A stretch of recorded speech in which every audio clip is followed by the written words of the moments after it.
In this video, we're going to have a look at SAT prep in the year 2021. And this is part 2 of a series of videos for 2021, picking up on the calculator portion of a test, and you'll get to see many more calculator problems worked out. If you're studying for the SAT math exam, you need a crash course, you need some preparation to get you ready, this is your video. So that's coming up today on High Peak Education. What's going on, everybody? Thanks very much for joining me. So we have lots of things that we're looking at here. We're looking at word problems. We're looking at linear functions, quadratic graphs. We're looking at solutions of equations, multiple unknowns. We're looking at probabilities. We're doing sampling and statistics, exponential equations, all kinds of things that you might see on the SAT exam. Of course, every SAT exam is going to be different, but a lot of the questions are going to be somewhat similar, especially if you take many practice exams. So by looking at this video, you'll see about how to do a lot of these things. So enjoy this and let's get into today's video. Alma bought a laptop computer at a store that gave a 20% discount off the original price. The total amount she paid the cashier was $P, including an 8% sales tax on the discounted price. Which of the following represents the original price of the computer in terms of P? So she bought a laptop at the store, 20% discount off the original price. The thing is, she paid P dollars. This is what she actually paid. And then there also was an 8% sales tax on the discounted price. Now let's think on the discounted price. So she pays P dollars, right? That's what she pays.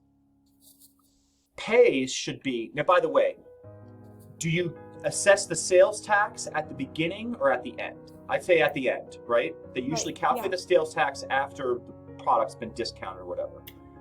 So notice that the 8% sales tax should be at the end. Now, by the way, think about this. If it's 8% sales tax, what that means is you're paying 108% of the item retail. Would you agree with that? Because it's 100% plus the 8%. So basically we want 1.08 times something in here. Now you and I are going to determine what that something is. Let's call R the retail price. Now, by the way, when I say retail price here, I mean sort of the original price. If it's 20% discounted off the retail price, wouldn't that be 0.80 times R? Now let's think about this. 20% off means you pay 80%, correct? You pay 80%. So we should convert this to a decimal, and that's how we get the 0.80. Now, notice that we can take 1.80 times 0.80 in our calculator because we want to figure out, we want the original price. So they actually want what is R. Now, do you notice that if we want to get R, the original retail price, that's R should equal to, we have to divide by 1.08 and 0.08.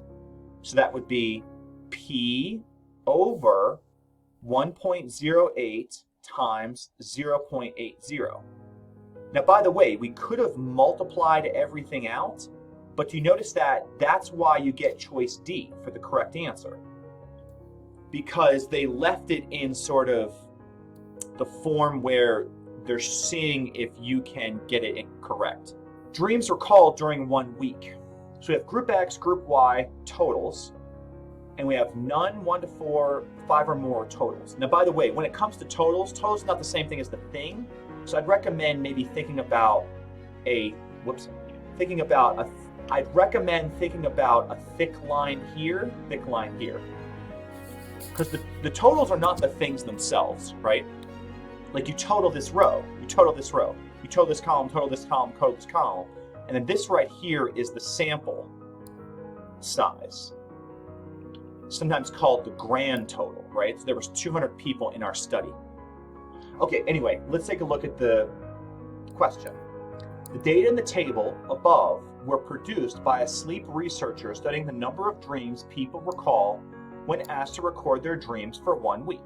Group X consisted of 100 people who observed early bedtimes, and Group Y consisted of 100 people who observed later bedtimes. So these are the early bedtimes people, and then these are the late bedtimes people. If a person is chosen at random from those who recalled at least one dream, what is the probability that the person belonged to Group Y? Now think about this. We're going to choose a person who recalled at least one dream. Now, do you notice that that's the same thing as saying you exclude the 0 dreams people? You agree with that? If we exclude the 0 dreams people, then we're saying, look, like we want 1 or more dreams. So that's all these people. So think about this. What we first need is the total number of people that we want is going to be 39 plus 125. Now 40 plus 125 would be 165, so this is 164. But then if you select a person from random from the 164 people, the question is, what's the probability they belong to Group Y? Well, notice if they belong to Group Y, it's either this or this group. Because it's either Group Y 1 to 4 dreams or Group Y 5 or more dreams during a week, right? Because it can't be more than 7. It's 1 week. But anyway, the thing is, do you see that if it's in Group Y, that or that, that's 11 plus 68. So I think the probability, by the way, 11 plus 68 should be 79. So that would be 79 over 164 for the probability. And I think that is choice C. Questions 22 and 23 refer to the following information. So it looks like we have annual budgets for different programs in Kansas, 2007 to 2010. So it looks like we list several programs. Let's assume these are government or humanitarian programs, something like that. By the way, notice that it's annual budget in thousands of dollars. So this is really, say like this is an example, would actually be 488,106,000. So that'd be $488 million, right? Because 488,106, the units are thousands of dollars. So you have to put this right here to be thousands. So that makes it thousands, right? Right. All right, anyway. So good enough. Let's have a look at the questions. Which of the following best approximates the average rate of change in the annual budget for agricultural natural resources in Kansas from 2008 to 2010? Okay, first of all, I'm going to recommend we're going to say we want the rate of change for the annual budget for agricultural natural resources from 2008 to 2010. Okay, so let's have a look at the chart. So agricultural natural resources is this row, and we want these values.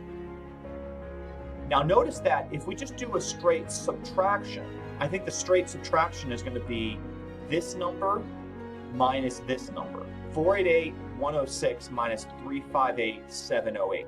Okay, so let's do this on the calculator. We just need 488,106 minus 358,708.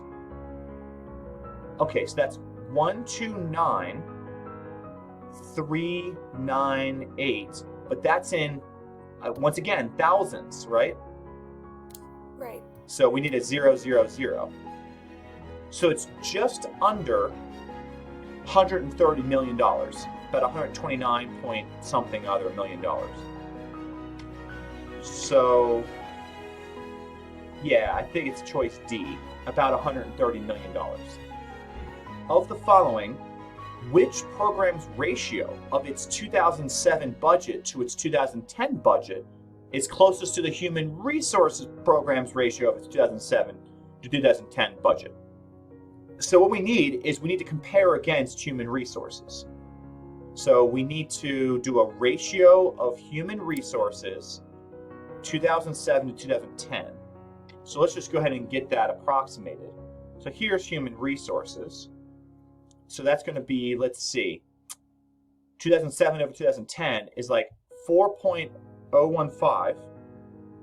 Keep in mind, this is like in millions and stuff. 4.015 over 5.921.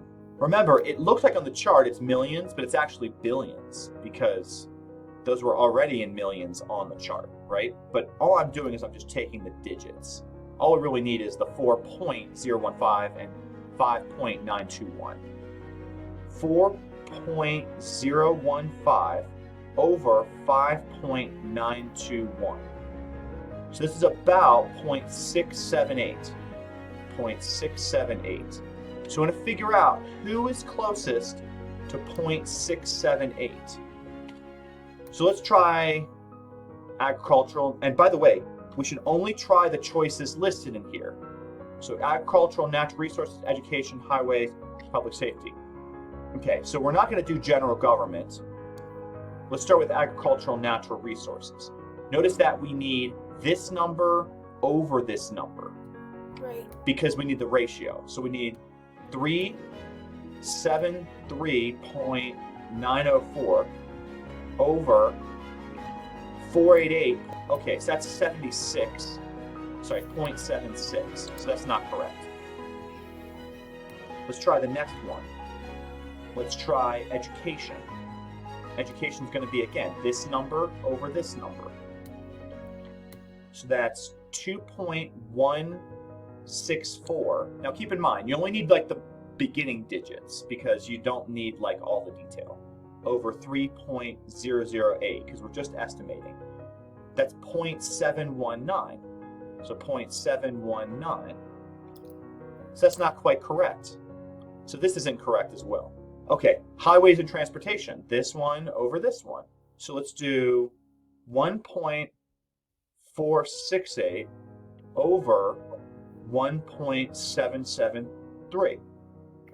So it's 0.827. So that's incorrect. And hopefully public safety is correct. But let's check it. So public safety should be this over this. 263,463 divided by 464,233. That's 0.567. So that doesn't seem correct to me either. However, they said, which one is closest? So we want the one that's closest to 0.67. So we want the closest. Okay, so we calculated all of them. So which one's closest to 0.678? Well, I think it's actually this 0.719. That one's actually closest. So we would say that one is education. So we would select education for the correct answer. You know, it's closest to the division of the human resources. Human resources we already did in blue, right? Yes. Right.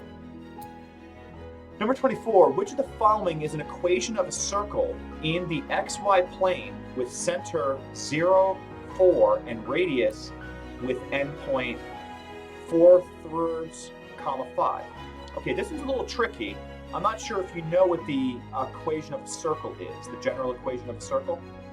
Okay, so this right here is the general equation of a circle in the xy plane. So it's x minus h squared plus y minus k squared equals r squared. H comma k is going to be the center, and then r is the radius. So let's talk about our case. So we have a circle, that's this formula, and the center is 0, 4. So that's h comma k. And then we want to figure out what the radius is. So let's first do x minus 0 squared plus y minus 4 squared equals r squared. And by the way, we also know this is a point on the circle, 4/3 5. So we can put that in and find what r is. So by the way, do you see that this is just going to be x squared here? So I'm just going to do 4/3 squared like that. Plus, then y is 5. And you see that if you put in 5 there, 5 minus 4, that's just 1 squared. And that's equal to r squared. And by the way, notice that we don't need to calculate r. We only need to calculate as r squared, because all of these are revealed as r squareds over here.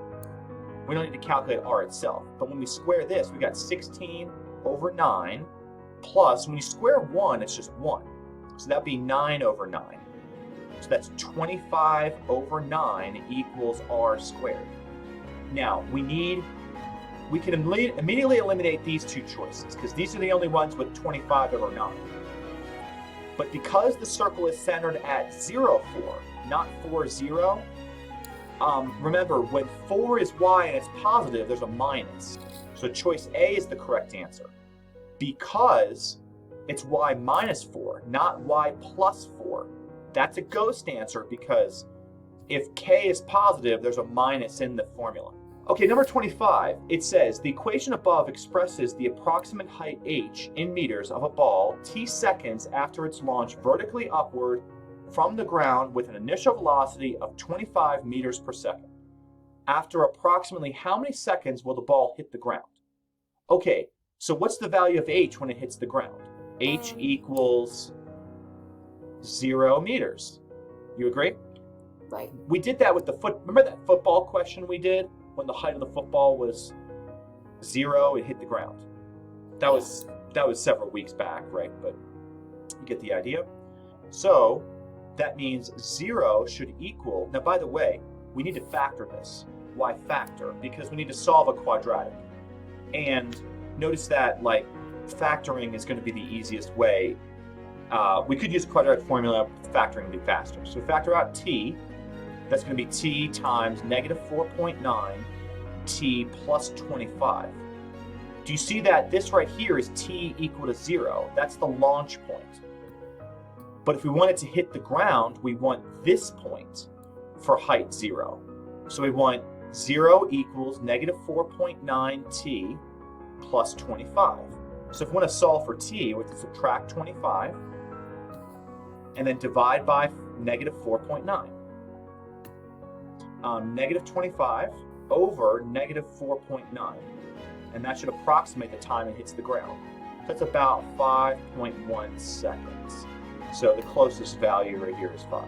Katerina is a botanist studying the production of pears by two different types of pear trees. She noticed that type A trees produce 20% more pears than type B trees. Based on Katerina's observation, if the type A trees produce 144 pears, how many pears did the type B trees produce? She noticed type A trees produce 20% more pears. Now remember that more thing. We talked about this earlier in today's session. 20% more is 100% plus 20%. So type A is a bigger number. So what that means is type A trees are going to equal to 1.2 times the type B trees. Would you agree with that? Yeah. 1.2 times the type B trees, 120%. She also noted the type A trees are 144. But how many do the type B trees produce? Well, you see that you're going to have to divide by 1.2. You have to divide by 1.2 to get the type B. So let's take 144 divided by 1.2. So we've got 120. So B is 120. Via confirmation, take 1.2 times 120 and you get 144. Number 27, a square field measures 10 meters by 10 meters. 10 students each mark off randomly selected regions of the field. Each region is a square and has a side length of 1 meter and no two regions overlap.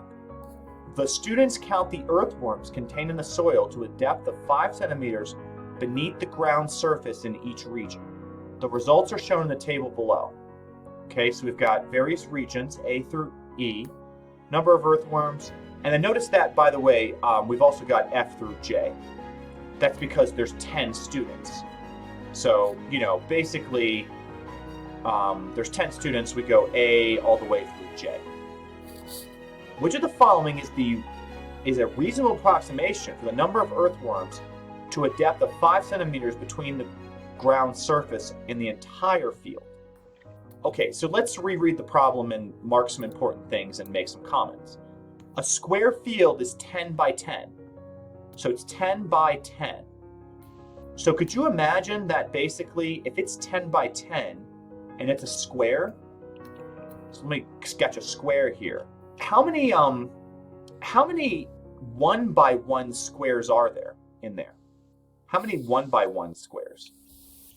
100. Right, there's going to be 100. There's 100 1 by 1 squares in this field, right? They're all going to look like this, right? I mean, I'm not going to draw them all because that's not worth our time, but you get the idea, right? Notice that we're only going to sample 10 squares. So let's imagine we sample this square, we sample this square, we sample this square, and so on, right? There's 10 samples, A to J. So there's 10 students, right? Each sample a square. Each square is 1 by 1, and no two regions overlap. The students count the number of earthworms, so there they are. We want to know what's the approximate, reasonable approximation for the number of earthworms. So here's what I'm suggesting. Let's get the average of the 10 student squares, and then once we have that number, we need to multiply it by what number? We need to multiply it by 100. Because think about it, if we want a typical square multiplied by 100, we have how many earthworms should be in the whole plot. Let's get the average here. So the average is you add up all the numbers and divide by the total number. So we need, let's see, we need 107 plus 147 plus 146 plus 135 plus 149 plus 141 plus 150 plus 154 plus 176 plus 166. Okay? So we're going to take that value and we're going to divide by 100. Or sorry, not 100, divide by 10. Because there's 10 students, right? So the average of the 10 squares is 147.1. If it's 147.1, we need to multiply that by 100. So that would be 147, and then we move the decimal over twice, 10. So 14,710 earthworms. So the closest is choice C, about 15,000 earthworms.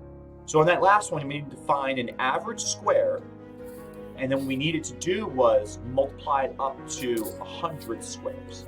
But when we found the average via the 10 squares from the sample.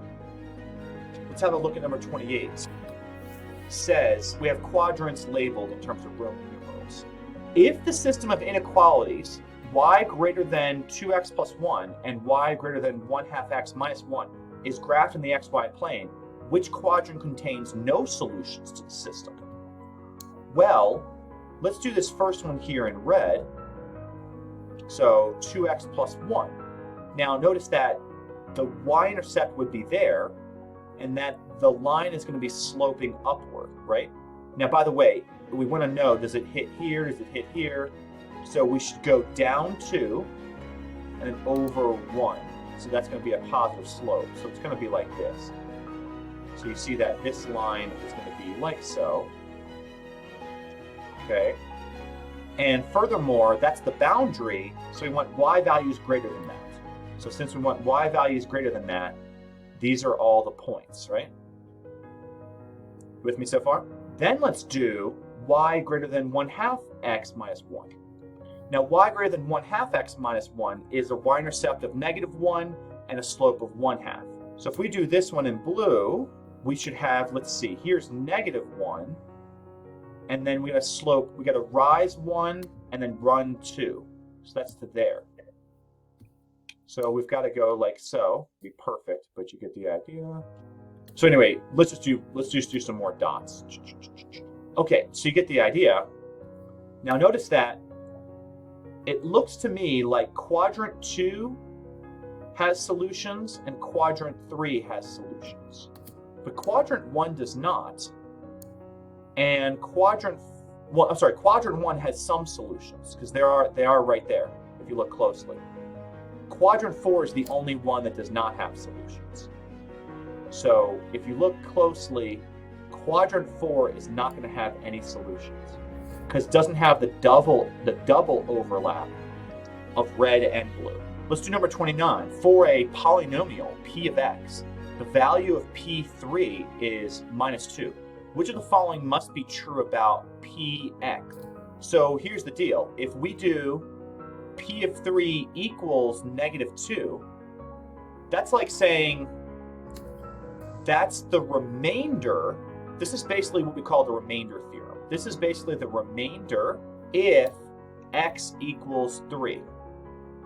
So they're saying x minus 5 is a factor. That's not true. X minus 2 is a factor. That's also not true. X plus 2, also not true. The remainder when p of x is divided by x minus 3 is -2. That I agree with. So if x minus 3 is a factor, then p of 3 would be equal to 0. In other words, the function would be 0 when x equals 3.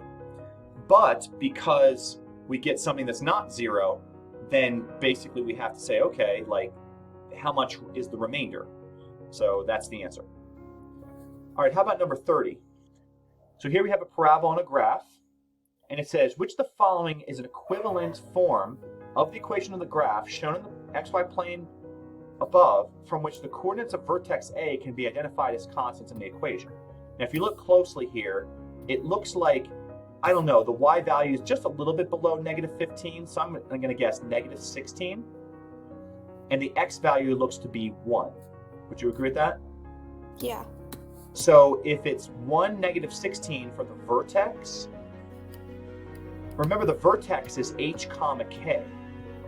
Well, if the vertex is h comma k, which of these reveals h comma k? Well, it's going to be choice D, because choice D looks like the equation y equals a times x minus h squared plus k. Because that's going to be what we call the standard form of the equation of a parabola. That's exactly what this equation is. And notice if h was 1, there'd be x minus 1. If k is -16, you got -16 there. Is that okay with you? Yeah.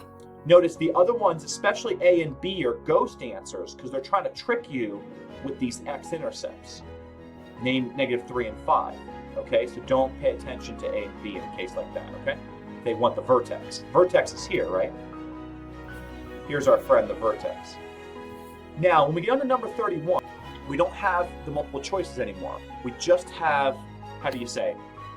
We just have the gridded. So since we just have the gridded, we can say we just need a free response and then put them in the grid. Okay, so Wyatt can husk at least 12 dozen ears of corn per hour and at most 18 dozen ears of corn per hour. Based on this information, what is a possible amount of time in hours that it could take Wyatt to husk 72 dozen ears of corn? Now let's think about this. If we've got 12 dozen ears of corn per hour, notice that's when Wyatt is working slow. 12 dozen ears of corn is when he's working slow. 18 dozen ears of corn is when he's working fast. Slow, fast. Fast is actually going to be the least time. Let's do that in this column. And then working slow is going to be the most time. Hope you agree with that.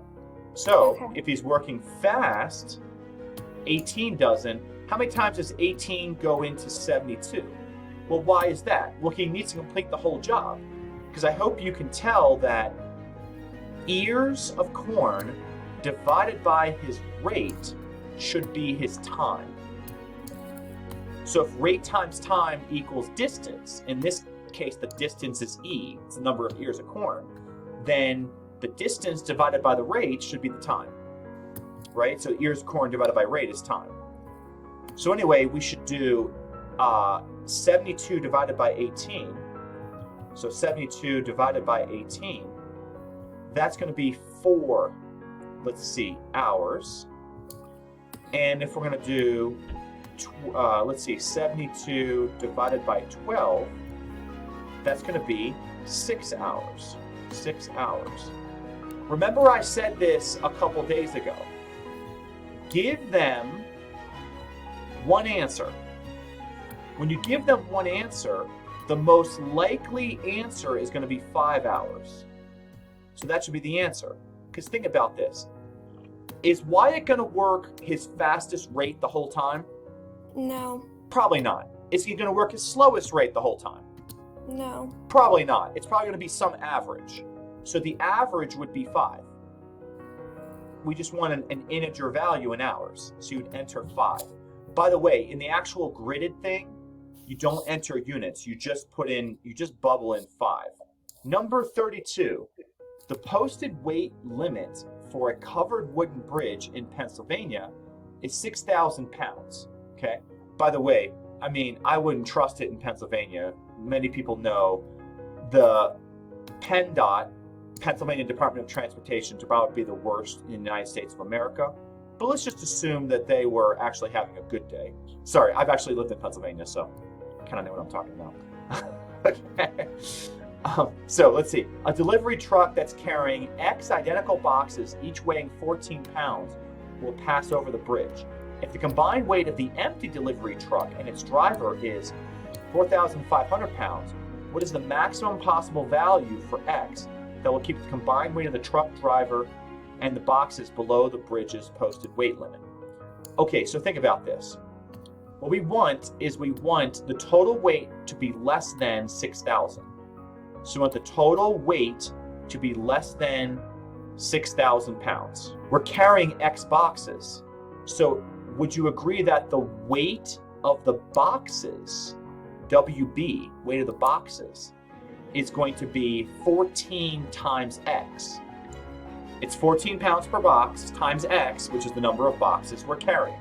The thing is, the weight of the delivery truck and the driver is 4,500 pounds.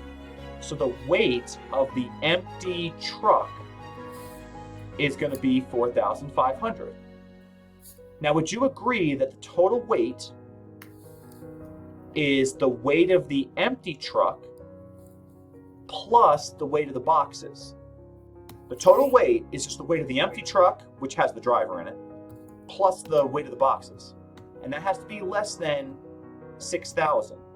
By the way, we often call this the fixed weight plus the variable weight. The fixed weight, we can't do anything about. That's the 4,500, right? The driver must be in there and the truck must be used. Yes? Right. But the variable weight we can do something about. We can choose the number of boxes. Anyway, what I'm getting at is that's just going to be the equation 4,500 plus 14x has to be less than 6,000. So we can solve that inequality for x. We'll first subtract 4,500, so that's 14x is less than 1,500. So if 14x is less than 1,500, that's going to mean x has to be less than, now let's do 1,500 divided by 14 in the calculator. That's 107.1. So x needs to be less than 107 boxes. So notice that if it's less than 107, then x in fact could equal 107 boxes if we had the maximum number of boxes. Because notice that number of boxes always needs to be a whole number. Because if we have 107 boxes, our weight is just under 6,000 pounds. But as soon as we have 108, we're going to break the bridge, right? And that's not good. Especially since we can't trust PennDOT. Let's have a look at number 33. Number of portable media players sold worldwide each year from 2006 to 2011. Numbers in millions here, and then we show the year. According to the line graph above, the number of portable media players sold in 2008 was what fraction of 2011? So here we need 2008, this one, and we need 2011 as well. So we need 100, that's right here, over, it looks like about 160. So that's about 10 over 16, which is 5/8. Okay, so that would be your answer, 5/8. Remember, that's gridded. So when you grid it in, you have to grid in like the little 5 down here in this box. Then you have to grid in the little hash. Whoops, sorry, the little hash up here. And then you also have to grid in the 8 down here. 5/8. 34. A local television station sells time slots for programs in 30-minute intervals. If the station operates 24 hours in a day, every day of the week, what is the total number of 30-minute time slots the station can sell for Tuesday and Wednesday? Okay, so think about this, right? On Tuesday, there's 24 hours in the day, but they're in 30-minute intervals. So wouldn't that be 48 slots? Yeah. Because there's 2 per hour, right? It's just all 24 hours. And the same thing Wednesday, 48 slots. So I think that 48 plus 48 should be 96. So that'd be your answer. Let's try 35. Here we have a cylinder. A dairy farmer uses a storage silo in the shape of a right circular cylinder above. The volume of the silo is 72 cubic yards. What's the diameter of the base of the cylinder in yards? Now, by the way, whenever they underline something, pay close attention, because they want the diameter. They don't want the radius. Now remember, what's the equation for the volume of a cylinder? This is in the reference material way back at the beginning. I think the volume of the cylinder should be pi r squared times h. Do you agree? Yeah. Okay, so the volume here is 72 pi equals pi times r squared. But what's the value of h? H is 8 yards. Do you see that? Yeah. So let's divide by pi, which means we cancel these out. Then we need 72 divided by 8, so that's 9. So 9 is r squared. But if 9 is r squared, then what's the value of r? Square root of 9, which should be 3, right? Right. That's 3 yards. But that is not the answer, right? Because that's the radius. The diameter is twice the radius. Again, they said give us the diameter. So we want 6 yards.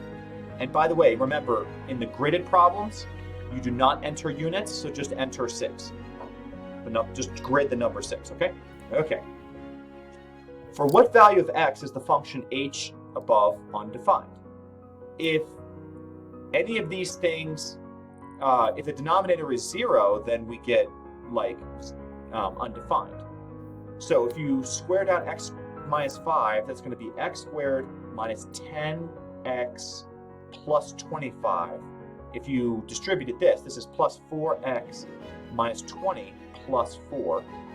So let's see, that's going to be x squared minus 6x plus 29.